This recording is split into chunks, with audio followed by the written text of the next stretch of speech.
In this video, we're going to take a look at redox reactions and how to balance them using the half reaction method. I'm going to go ahead and take this equation that I took from this website listed above here, and we're just going to rewrite it really quick. And the first thing you want to do is you want to figure out which substance is getting oxidized and which substance is getting reduced. And you want to look at the formal charges for that. So bromine, in its pure natural state, has a formal charge of 0. Whereas on this side, it's got a -1, so it's got a formal charge of -1. So that is getting reduced. It's going in the more negative direction. It's gaining electrons, so reduction involves gains electrons. So that's a reduction reaction. And whenever you have a reduction reaction, you have to have a oxidation reaction as well. So let's look for that. The chromium here is a 3+ charge. I know that because hydroxide's a 1- with 3 of them. And then the chromium on this side, oxygen we know is a 2- always. It's got 8- total since there are 4 oxygens. We have a 2 negative charge on the ion, which means that the chromium has to be a 5+. Excuse me, 6+, right? 6+, because 6+ and 8- yields 2 negative overall for the charge. So this is our oxidation. We're going from a 3+ to a 6+. Alright, now that we've got that, we want to write out our 2 half reactions. And we have to write out everything that's included with them. So chromium hydroxide here, and our chromate ion here. That's our oxidation reaction. Let's go ahead and balance that.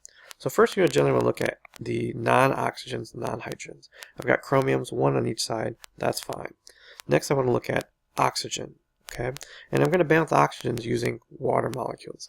So I've got 3 oxygens on the left, I've got 4 on the right. I'm going to go ahead and add 1 here, and now my oxygens are balanced. Next up, I want to balance my hydrogens.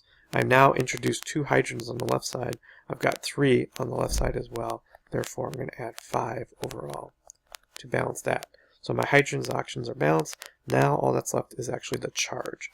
I've got 2- here, I've got 5+ here, that's overall 3 positive, and I can only balance, I've got nothing on the left side, 0 charge on the left side. I can only balance charge by adding electrons. So I'm going to add 3 electrons. Electrons are negatively charged, so that my overall charge will be equal to 0. So this reaction is now balanced.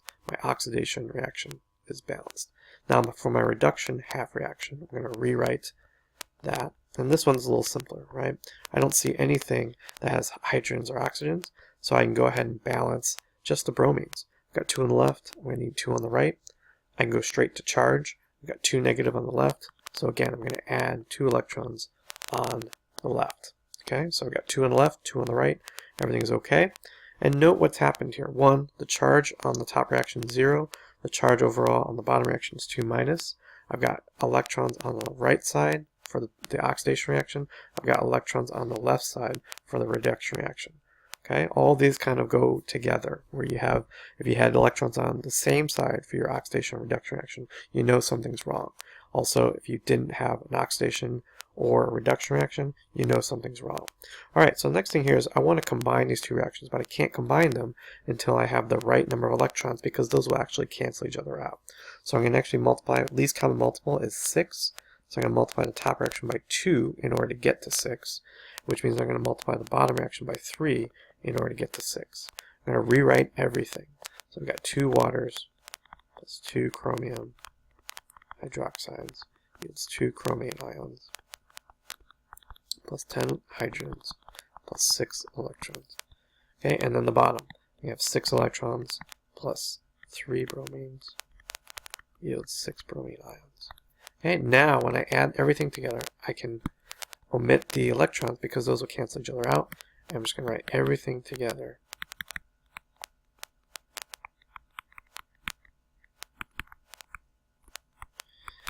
And this is just a matter of just counting straight down. And what I can do now is I can check my work by counting up all the hydrogens, all the bromines, all the oxygens, and all the chromiums, and everything should work out, which it does.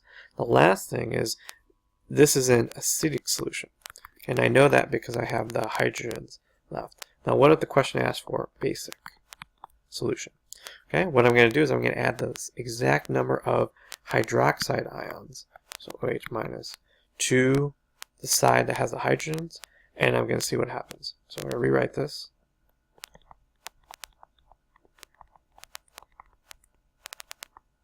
a lot of rewriting in these problems, but you want to make sure everything just gets written out. Okay, so hydrogens and 10 hydroxides. That's all I'm going to do. Okay, but what happens with this is that makes 10 waters, right? H and OH gives you water. So what we're going to do is we're going to do some accounting. I can lose those waters there, and I can have, this is going to be, sorry, I need to add 10 hydroxides to both sides. You can't just add it to one side. So you got to do that, and what's going to happen here is these become 8 waters. So now lastly, I rewrite it. And again, I needed to do that because just like in math, when you add something to one side, you have to add them both sides. So there's my hydroxide ions I added to both sides now. And I'm just going to rewrite it one last time. Make it a little neater.